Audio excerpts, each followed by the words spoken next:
Bonjour à tous. Nous sommes maintenant avec Tariq Hafid de SolarWinds MSP, qui va notamment aborder toute une problématique sur l'évolution des menaces dans le paysage de la cybersécurité. C'est un terme évidemment qu'on n'a pas encore abordé en profondeur dans MSP depuis ce matin. Et notamment un point sur tout ce qui a pu se passer évidemment en 2020 et essayer d'en tirer les leçons. Il reviendra sur des thèmes très forts du côté des MSP comme les chaînes d'attaque et il va montrer pourquoi une approche multicouche de la sécurité est essentielle.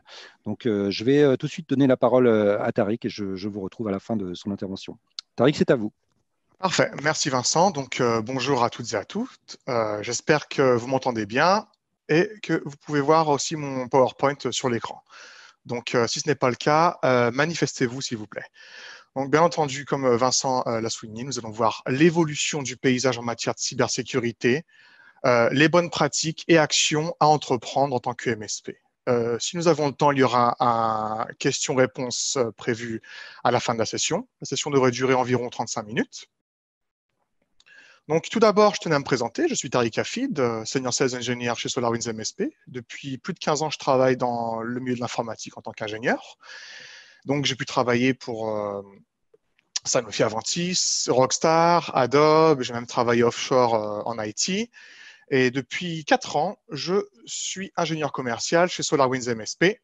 Et je suis spécialisé sur des solutions telles que RMM, EDR, Backup et Recovery, ainsi que Passeportal. Cette présentation est issue de notre Security Bootcamp. Donc, c'est mon collègue ici, Gil Langston, qui est notre Head of Nerds. Donc, peut-être que certains d'entre vous ont pu assister à la Security Bootcamp en anglais. Donc, nous avons cette présentation en français pour aujourd'hui. Et c'est une version plus compacte de cette présentation. Voilà. Donc, lors de cette présentation, voilà l'agenda. Nous allons couvrir le paysage des menaces en 2020, être conscient des risques, des actions à entreprendre pour vous et vos clients, l'évaluation aussi des différents outils MSP.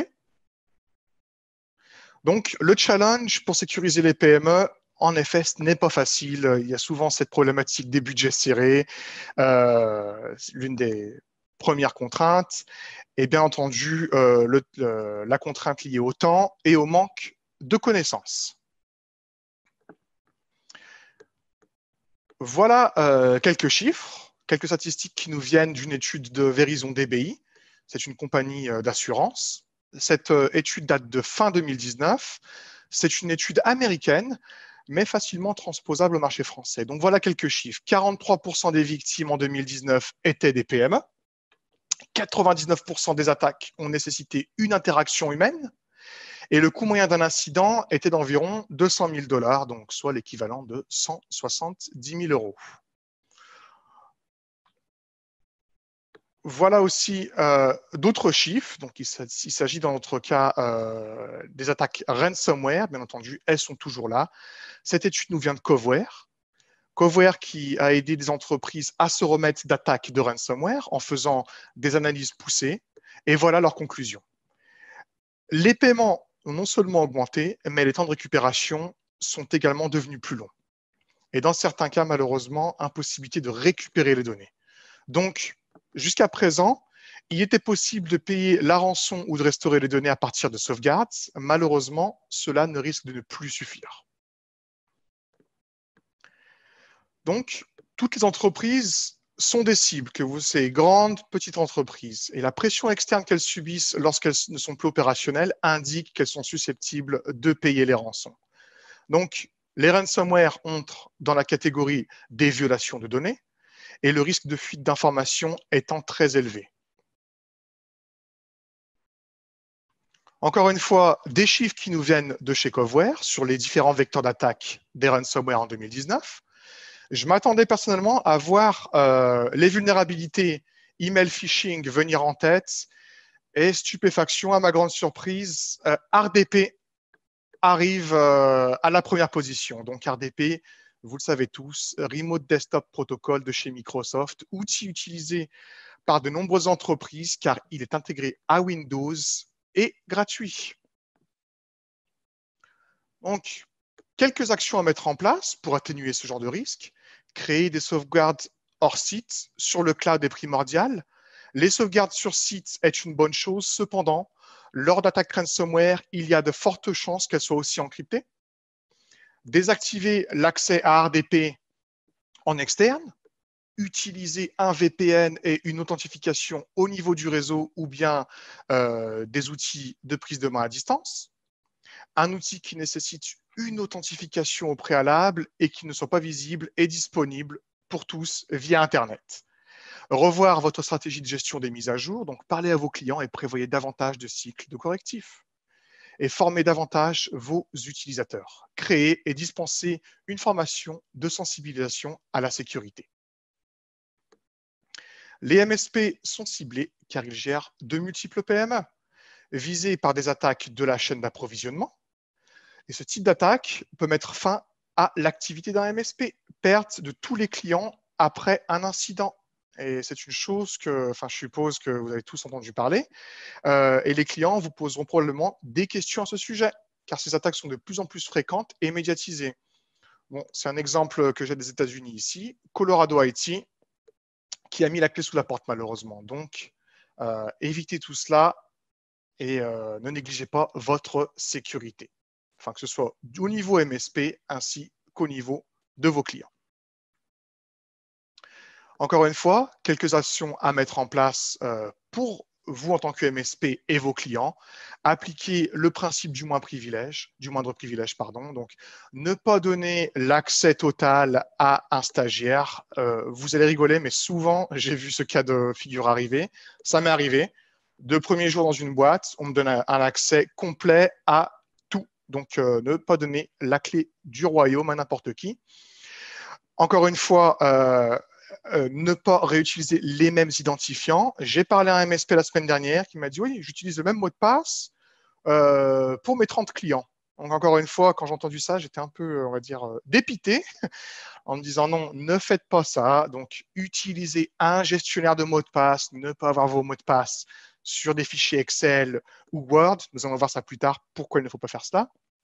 Et des mots de passe complexes. Donc, admin 1, 2, 3, 4, oubliez ce genre de mot de passe, venez avec des mots de passe plus complexes.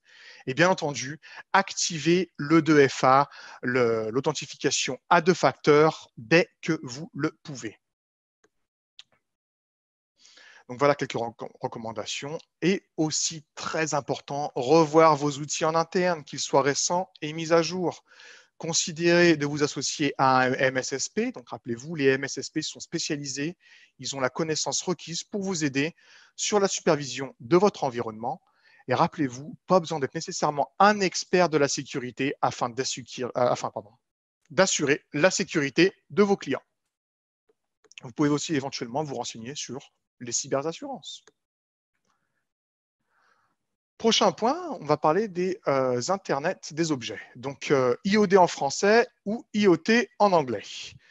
Donc, il y a des tonnes d'appareils connectés dans les bureaux, que ce soit caméra, thermostat. Donc, regardez à la maison, j'ai un thermostat connecté, machine à café connectée et j'en passe. Donc, il n'y a pas de standard par rapport à ce type d'objets connectés. Impossible d'installer des agents sur ces appareils, donc impossible de les superviser directement.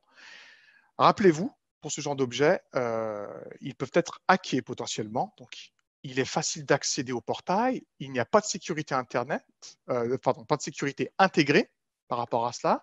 Donc, ces objets peuvent être utilisés pour faire de la reconnaissance.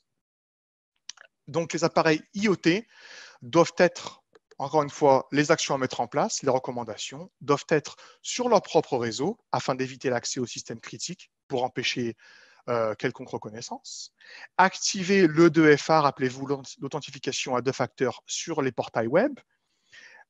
Et très important aussi, monitorer le trafic sortant. Si vous voyez une augmentation du trafic à partir de ce genre d'appareil, c'est peut-être le signe qu'un appareil a pu être compromis. Donc, toujours garder un œil sur ce genre d'appareil. Encore une fois, les techniques n'ont pas beaucoup évolué. Les tendances se portent sur les attaques sans fichier, toujours distribuées via les mêmes mécanismes. Mais rappelez-vous, cela nécessite une action de la part de l'utilisateur. Et bien entendu, ce genre de ransomware sans fichier sont conçus pour ne pas être détectés par les antivirus traditionnels. Donc, les attaques sans fichier se chargent immédiatement dans la mémoire et ils restent sans laisser de traces sur le disque. Elles utilisent des outils légitimes, tels que PowerShell, pour cacher leur existence. Donc, rappelez-vous encore une fois, les antivirus existants, entre guillemets traditionnels, sont impuissants face à ce genre d'attaque.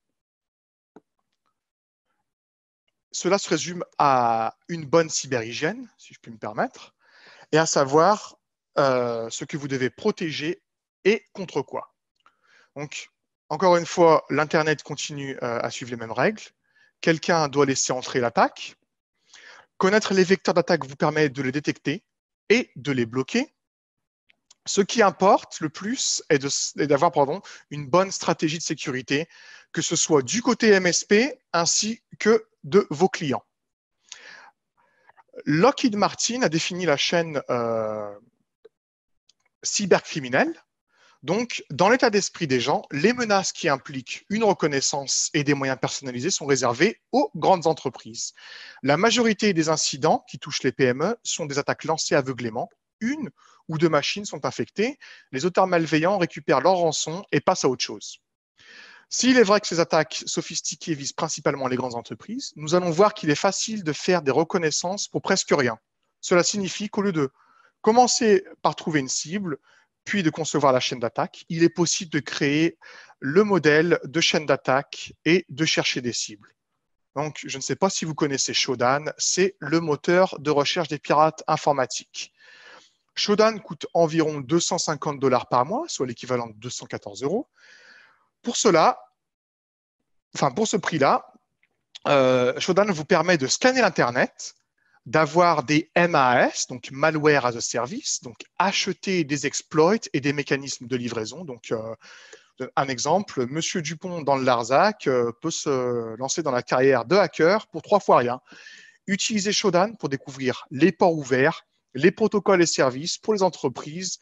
Donc, vous pouvez acheter des exploits pour RDP et attaquer qui vous le souhaitez. Encore une fois, je ne fais pas l'apologie de la cybercriminalité, mais ce genre de plateforme existe bien. Comme nous l'avons déjà évoqué, les principaux points d'entrée restent les mêmes. Les cybercriminels continuent simplement de faire évoluer leurs tactiques à mesure que de nouvelles solutions de sécurité apparaissent. Ils s'appuient sur le fait que le facteur humain reste dans l'équation le maillon faible de la chaîne et trouvent de meilleurs moyens d'amener les utilisateurs les moins informés à cliquer sur les liens ou à faire preuve d'imprudence avec leur mot de passe. Donc, ce qui doit être protégé contre les attaques, nous allons voir cela ensemble. L'objectif n'est pas de présenter un réseau, mais des domaines d'intervention essentiels pour se protéger des attaques. Que vos clients exercent leur activité sur site, qu'ils aient des employés en télétravail, utilisent une infrastructure de cloud hybride ou de nombreux outils SaaS, donc Software as a Service, vous retrouverez une ou plusieurs de ces couches. Elles représentent la zone de risque et non l'endroit où la protection doit résider. Donc, passons en revue une chaîne d'attaque simplifiée afin d'expliquer chaque couche. Ce modèle aidera vos clients à mieux comprendre l'utilité des processus et des produits de sécurité. Donc, regardons la chaîne d'attaque MSP, et vous, en tant que MSP ou les PME, vos clients sont les cibles. L'infection est en plusieurs étapes et touche toutes les couches. Donc, ça commence très souvent par un email malveillant avec une pièce jointe qui contient une macro. L'utilisateur va recevoir ce fichier. Bien entendu, la curiosité va être que l'end-user va cliquer sur ce fichier-là. Donc, une macro est activée. Bien entendu, ça va utiliser PowerShell. Rappelez-vous, PowerShell est un outil légitime de Windows. Donc, on va télécharger le malware Emotet. Donc, Emotet est un trojan bancaire qui est très bon à énumérer ce qui est installé sur votre système, de quel domaine vous faites partie, et bien entendu, lisser d'autres données. Désormais, la persistance est établie. Et bien entendu, la plupart des antivirus traditionnels n'y verront que du feu. La persistance est établie. Il se cachera dans la clé de registre ou dans le boot. Il résistera aux tentatives de suppression.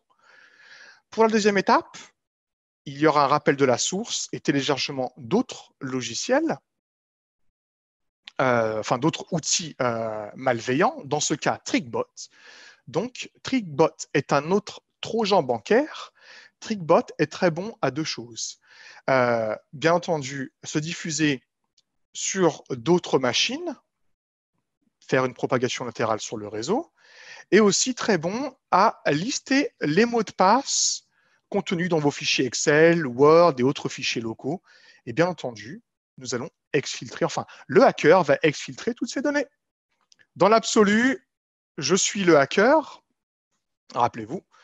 Imaginez que ma récolte des données a été peu fructueuse, je ne pourrais pas tirer grand-chose financièrement. Donc, à ce moment-là, qu'à cela ne tienne, je vais télécharger le ransomware Ryuk pour chiffrer vos données. Et à ce moment-là, je pourrais faire du chantage.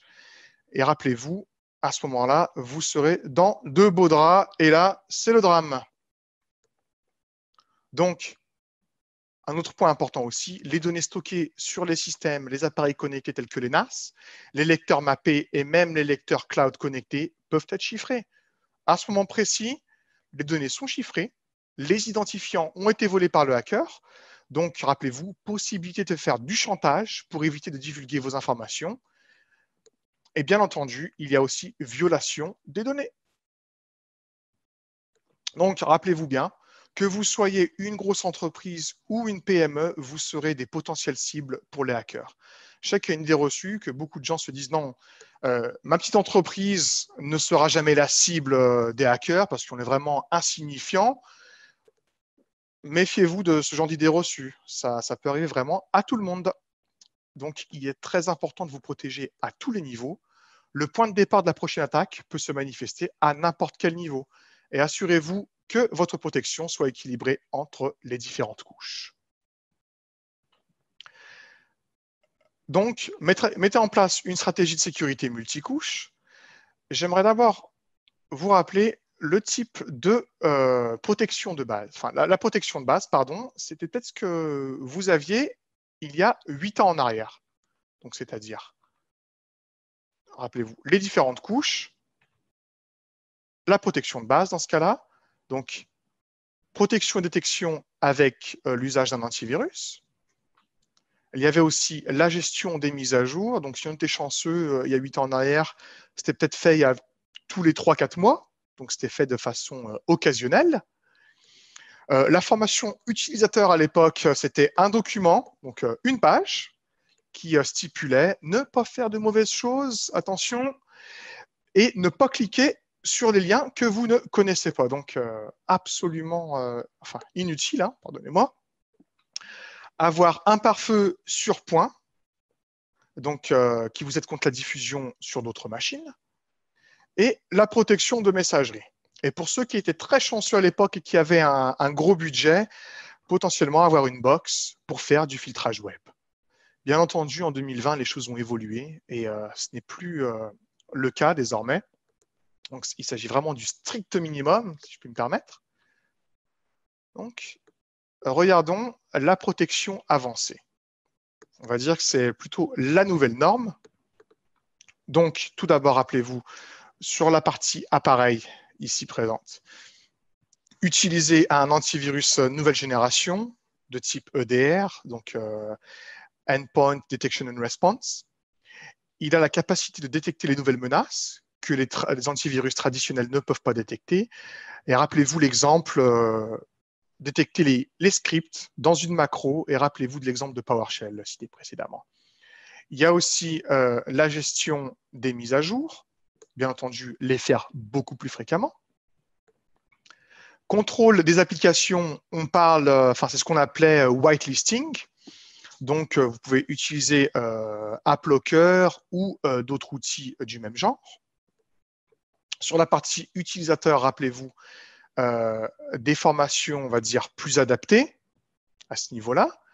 Et la gestion de mots de passe. Donc, avoir un outil de gestion de mots de passe pour protéger vos mots de passe. Utiliser des mots de passe plus complexes, que ce soit du côté MSP ainsi que du côté client. Le 2FA, authentification à deux facteurs, qui est souvent le maillon faible. Donc, sur n'importe quelle plateforme, n'hésitez pas à le mettre en place. C'est vraiment très important.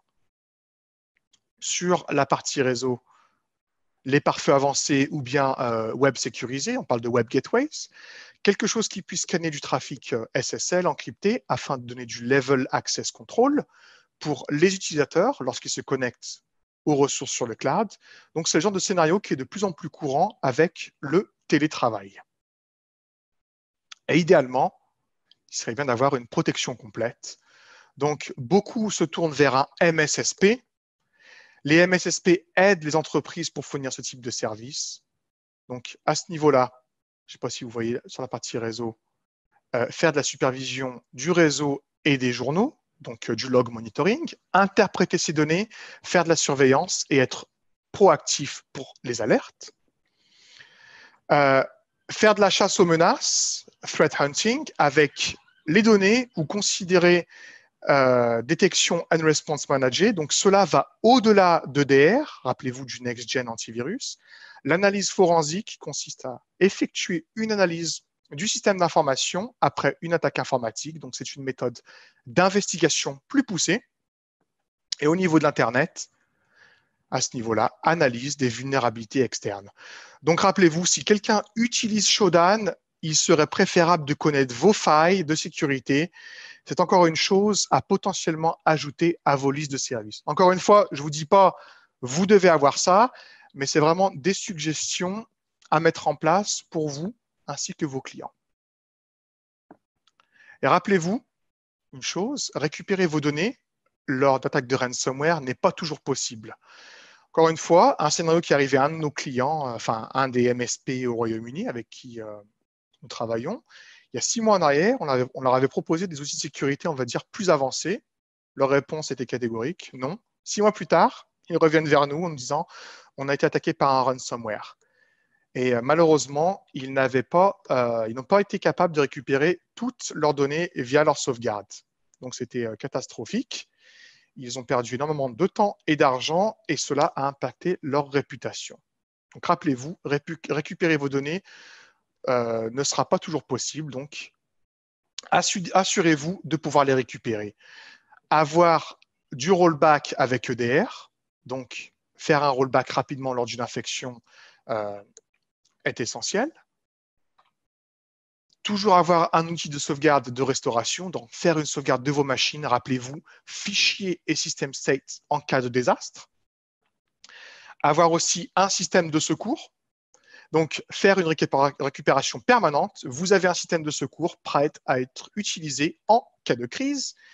Et le test automatisé de sauvegarde afin de vous assurer que ces sauvegardes peuvent être restaurées. Donc, tester leur intégrité. C'est le type de service que nous fournissons avec nos solutions, bien entendu. Et assurez-vous que ce soit en place dans votre stratégie de sécurité. Ne négligez rien. Et bien entendu, la partie cloud aussi nécessite également plusieurs couches de sécurité. Il est nécessaire de sécuriser les données et les informations d'identification. Donc, l'IaaS, infrastructure en tant que service, nécessite un traitement identique à celui des actifs sur site. La sécurité physique et la ségrégation des points est essentielle. Cela signifie que les mises à jour, la protection contre les logiciels malveillants, le maintien de l'ordre dans vos groupes de sécurité et la protection de données relèvent de votre responsabilité. Il y a aussi Software as a Service, donc SaaS. Au-delà de l'authentification à deux facteurs, le principe du moins de privilège de la sauvegarde des données sont 2 éléments importants. Nous avons vu des situations dans lesquelles une panne empêche l'accès aux données dans certains produits SaaS, donc disposer de copies de sauvegarde qui permet de véritablement garantir la continuité de l'activité. Donc, comment tirer parti de tout cela? N'hésitez pas à revoir vos processus de stratégie de sécurité. Expliquez et documentez votre stratégie de sécurité et pourquoi elle change au fil du temps. que ce soit en interne ou auprès de vos clients.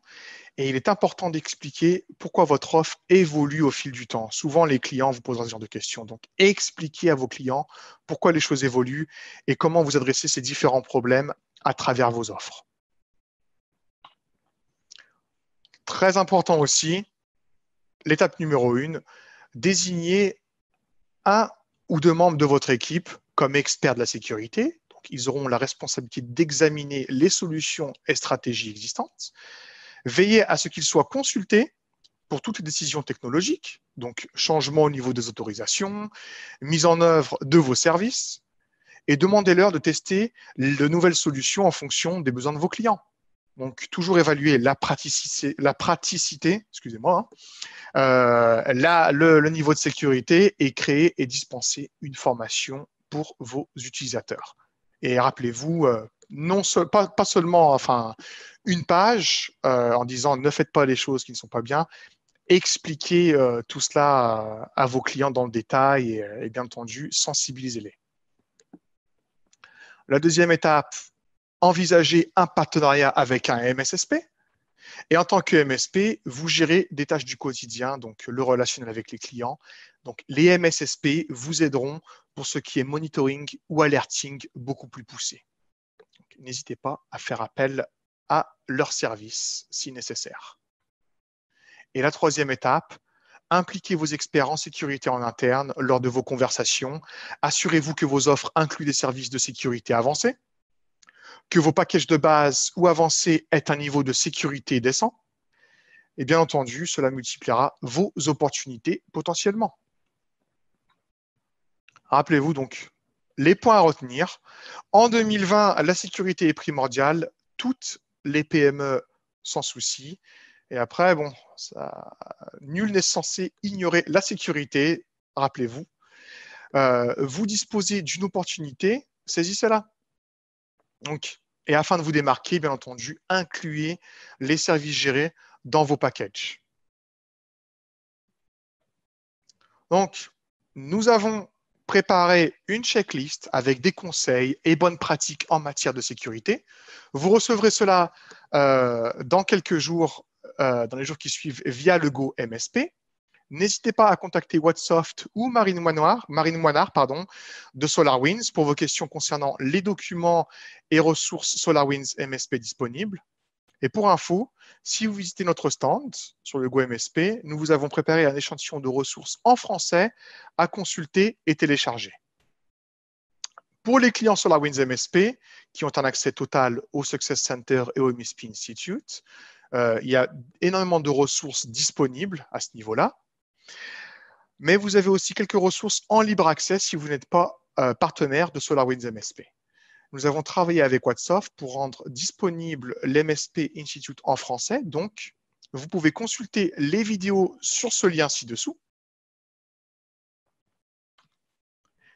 Et pour tout ce qui est question sur les offres SolarWinds MSP, venez sur le stand de Go MSP cet après-midi à 14h45 heure française. Donc, Elias Haddad sur la partie commerciale et Marine Moinard sur la partie marketing. Elias vous fera une démo live avec un outil SolarWinds pour calculer les marges et construire votre offre de service. Et il y aura bien entendu l'équipe Whatsoft qui sera là pour vous accompagner. Donc, encore une fois, je vous remercie à toutes et à tous pour votre temps, pour votre attention. Donc, je vais donner la main à Vincent désormais. Encore une fois, merci à toutes et à tous. Merci beaucoup, Tariq. Nous avons quelques petites minutes. J'en profite juste d'ailleurs pour confirmer ce que vous venez de dire. C'est-à-dire que n'hésitez pas à aller tous sur les stands des exposants, les stands virtuels. Vous pouvez prendre des rendez-vous virtuels, vous pouvez chatter, vous pouvez poser des questions en même temps ou en parallèle des ateliers de cet après-midi. Il y a eu une ou deux questions pour vous, Tariq, mais en fait, vous y avez répondu en cours de, en cours de speech, donc c'était parfait. Mais il y avait notamment une question sur si vous avez eu connaissance d'attaques qu'ont subi certains de vos partenaires. Donc, vous avez parlé de ce MSP à Londres, enfin en Angleterre, je ne sais pas si c'était à Londres d'ailleurs. Oui, non, c'était à Londres précisément. Vincent, je peux donner plus de détails. Donc, allez-y s'il y a une question bien précise. Non, mais comment vous avez répondu justement? Mais là, c'était malheureusement un constat un peu tardif pour le MSP, j'imagine. C'est exactement ça en fait. Quelqu'un en interne avait des droits admin et avait lancé on va dire, un script. Enfin, il y avait une macro qui était cachée dans un fichier et c'est parti à partir de cela. Donc D'accord. malheureusement, on est parti du constat où le MSP ne voulait pas dépenser un peu plus, enfin entre guillemets un peu plus d'argent. Ils ont été attaqués et ça a été un mois de dur labeur pendant le confinement à aller sur site, on va dire, la procédure était la suivante. Réinstaller Windows. Ensuite, ils ont prié les dieux pour avoir des sauvegardes récentes et décentes. Et il y avait environ 10%, pardon, ils ont réussi à restaurer 80% des machines. Les 20% restantes n'ont pas pu être restaurées. Donc, ça a été D'accord. vraiment une catastrophe au niveau temps, argent, réputation, et ça aurait pu être facilement évité en ayant potentiellement un antivirus next generation, ou peut-être aussi en ayant un outil de backup beaucoup plus performant à ce niveau-là et considérer de faire une sauvegarde de tous les serveurs et postes de travail. Hmm. J'ai une question moi aussi de mon côté. On a toujours coutume de dire, et c'est un peu logique, que la protection elle a un coup de retard sur l'attaque, hein, puisqu'il faut bien savoir ce qu'on est censé protéger. Malgré tout, avec le DR, j'ai l'impression qu'on a un petit peu comblé ce hiatus, ce laps de temps entre les deux. Est-ce que vous confirmez que c'est aujourd'hui une solution très proactive et très prophylactique, on va dire, pour protéger les systèmes, l'approche comportementale notamment des attaques?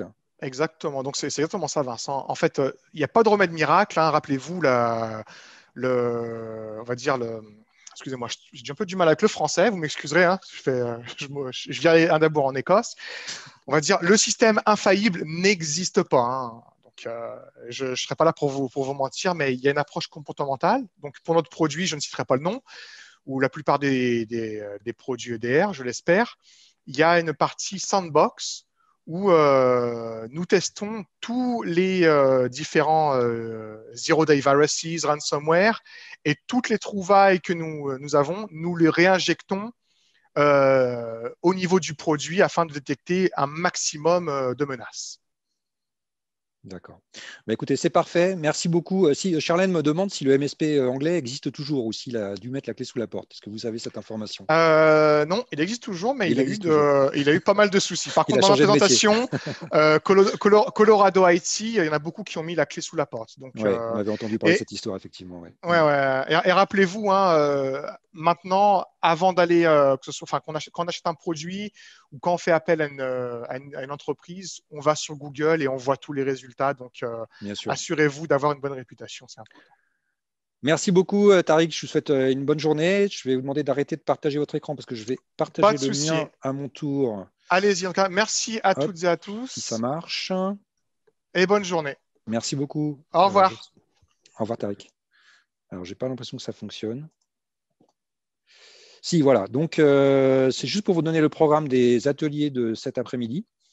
Donc, bah voilà, hein, vous les avez devant les yeux. Donc, je vous enjoins à y participer.